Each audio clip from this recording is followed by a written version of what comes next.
É muito importante, eu quero que primeiro você dá uma olhada nesse VT para depois a gente conversar. Vamos lá.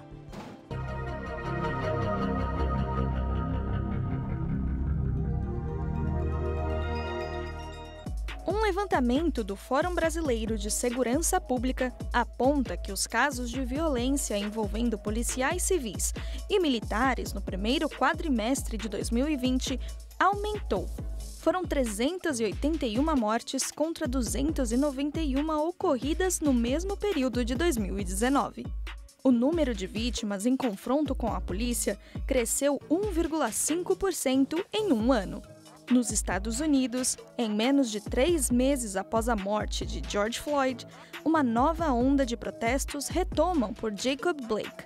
Um homem negro, morador de Wisconsin, tomou 7 tiros e perdeu o movimento das pernas após uma ação policial. Além dos milhares de casos por ações policiais, os casos de violência aumentam meio à quarentena. Acompanhe o nosso Papo Reto de hoje.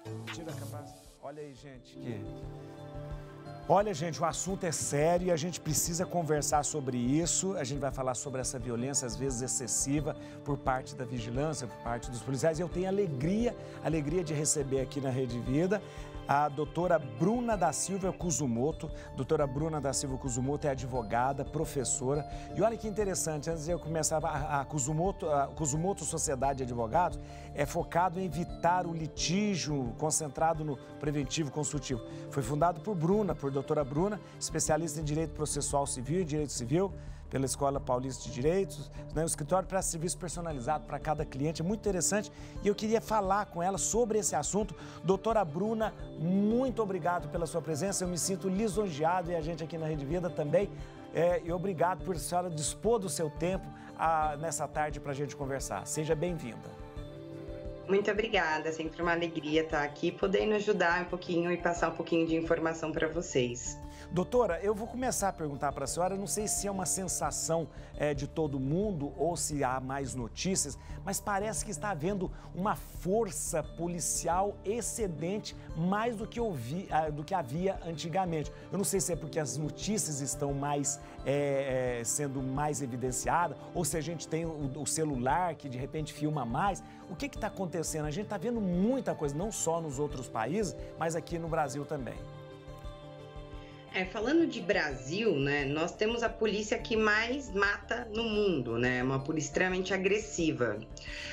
A gente tem inúmeros fatores, tá? Mas acho que o principal fator é o despreparo da polícia, não porque não recebe a informação, mas porque não tem instrumento necessário e não tem com ela, né, a proteção da própria lei. Tá? Então esse é o primeiro ponto. O segundo ponto, que vem explodindo essa violência policial também, é o que está acontecendo? São as filmagens. Hoje todo mundo tem um celular. Então, primeira coisa que você vê um abuso, vê uma abordagem um pouco suspeita, você pega um celular e começa, vou filmar, porque pode ser que isso seja um crime do próprio policial. Hoje a população não acredita na própria polícia diante da tamanha violência. Sei. Doutora, mas existe caso em que o policial pode exercer uma força maior, pode exercer um poder maior? Ele tem essa liberdade para, de repente, usar um pouco mais de força? Então, os policiais, eles são treinados para sempre, tá?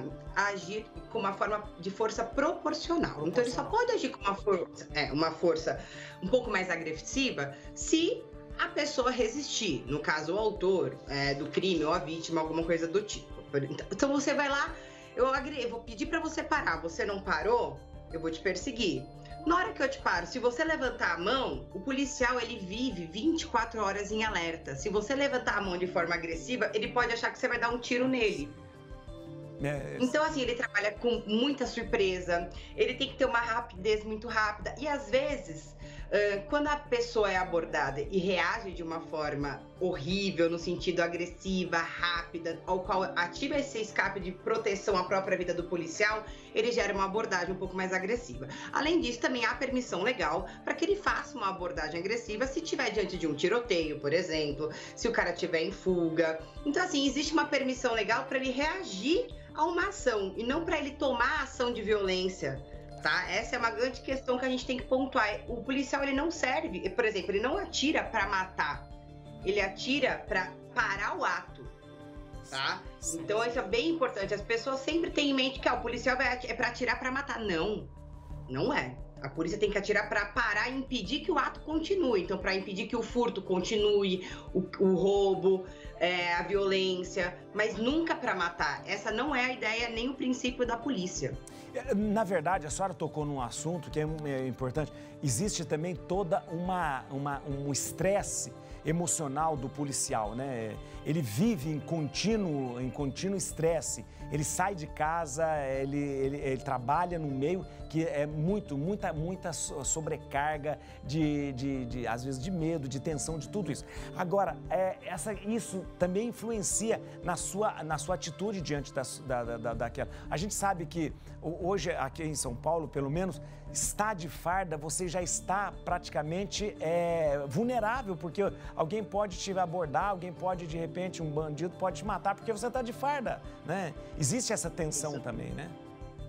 O policial, ele tem, como eu posso dizer, ele é visto com bons olhos por alguns. Sim. E por outros, as pessoas acham que eles são piores do que qualquer bandido, por exemplo. Então, eles têm mais medo de policial do que de um bandido, por exemplo. Sim. Por quê?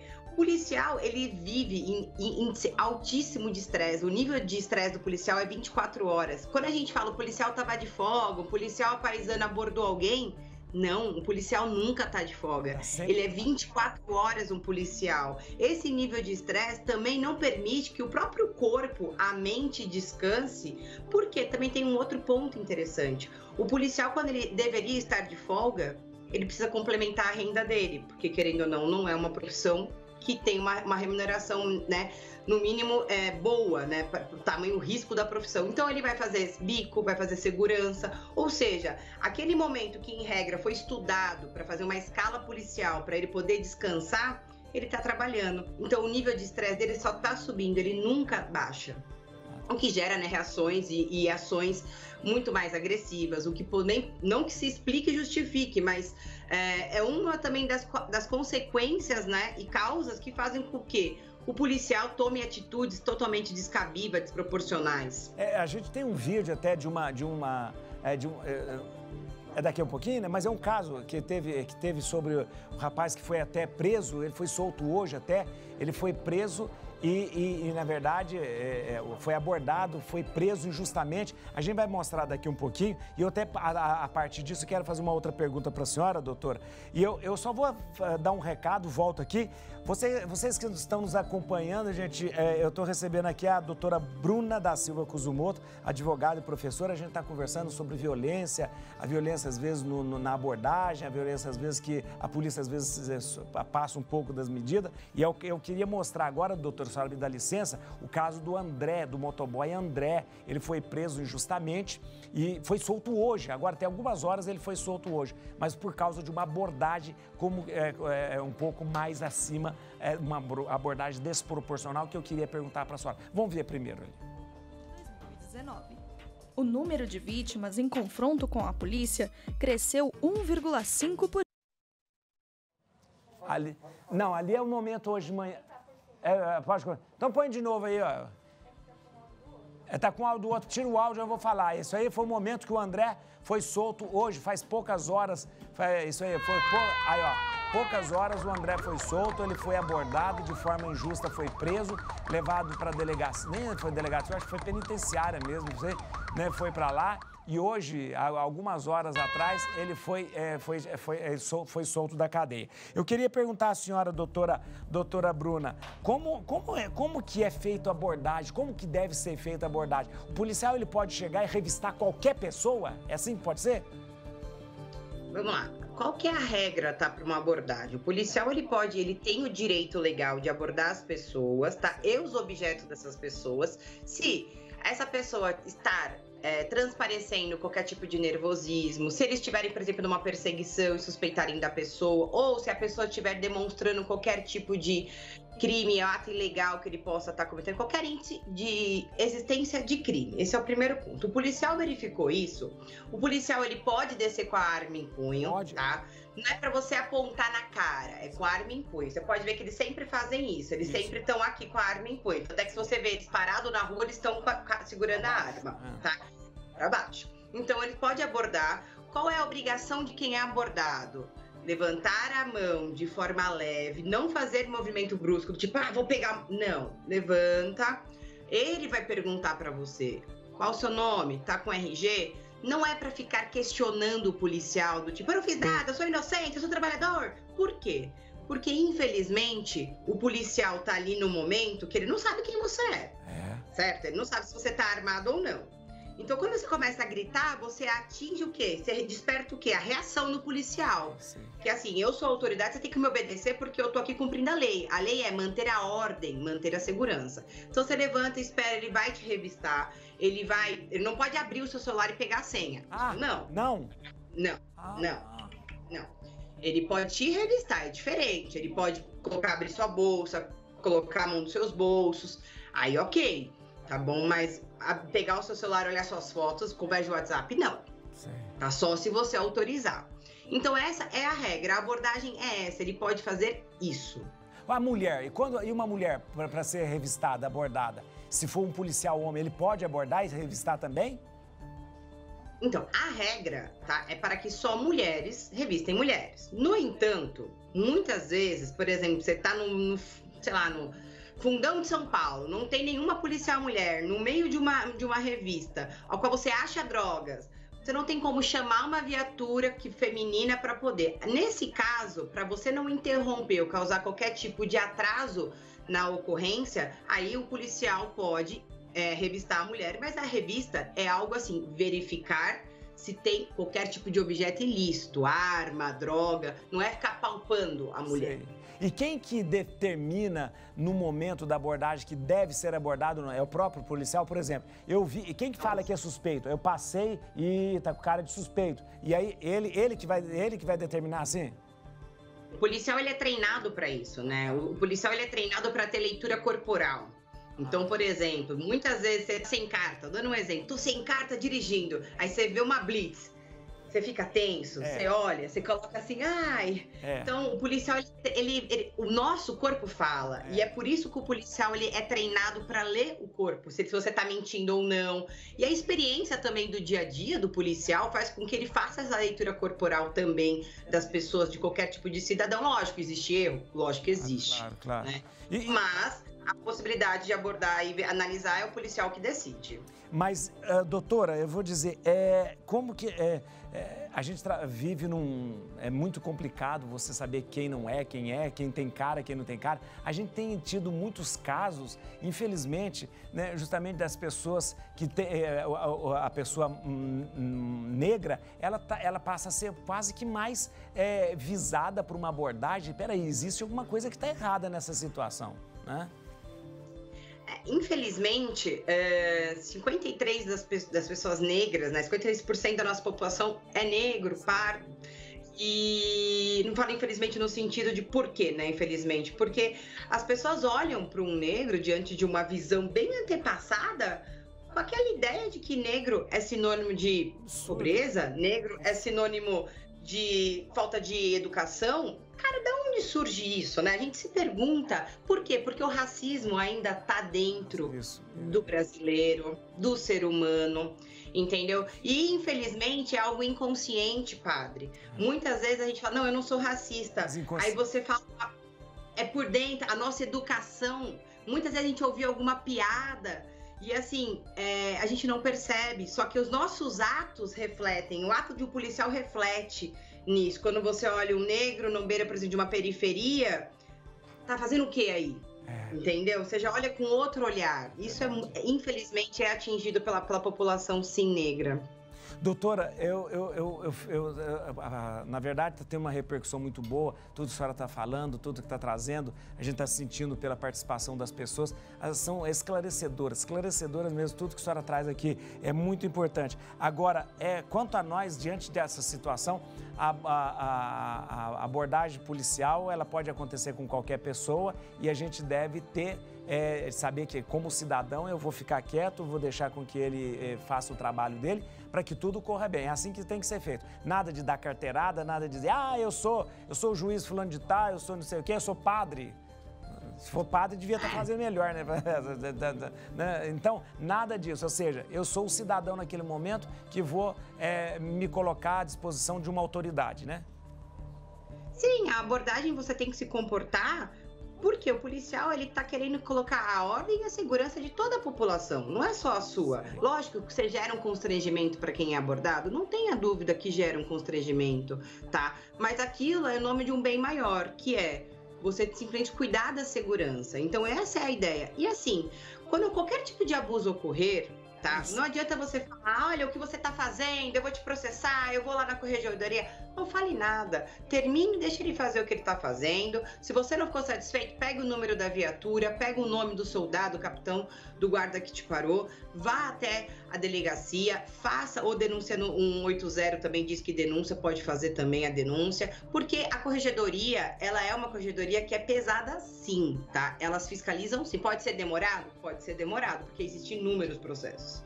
Tá? E pouco efetivo, né, pessoal? Mas a corregedoria funciona em São Paulo. Tá? Eu posso falar por São Paulo, funciona muito. A senhora está falando, então achou isso uma informação muito interessante. Se de repente eu achar que eu fui aviltado no meu direito, de repente foi uma abordagem excessiva, uma maneira mais desrespeitosa, eu posso fazer depois essas denúncias, posso fazer pelo 180, que é o canal de denúncia mesmo, né? Geralmente o policial traz o nome dele ali, eu posso trazer. Nada de ameaça na hora, não preciso ficar filmando ninguém com o celular. Tô filmando, você aqui, nada. Depois eu faço a denúncia e a senhora acha que isso resolve mesmo. Não, isso resolve. É sempre interessante, se você tiver alguém ao redor que esteja vendo a situação, que pegue o nome dessa pessoa, pega o telefone para poder ela ser testemunha, ou se a pessoa filmou. Uma outra coisa só que eu falo em consideração às pessoas que filmam as abordagens policiais, apenas uma observação, qualquer pessoa pode filmar, tá? É um direito, assim, que todo mundo é livre, tá? O que a gente sempre pede? Se você for colocar isso na internet, borra o rosto das pessoas, tanto da vítima quanto do policial, tá? E além disso, não abra a boca na filmagem. Não fale a sua opinião na filmagem. Por quê? Porque existe uma coisa que você pode verificar na internet, que vários policiais acabam tirando o celular das pessoas que estão filmando, falando, é meu direito de imagem, você tá violando a minha intimidade e tal. E não, você só viola o seu direito de imagem, o direito de imagem do outro, quando você agride a imagem do outro.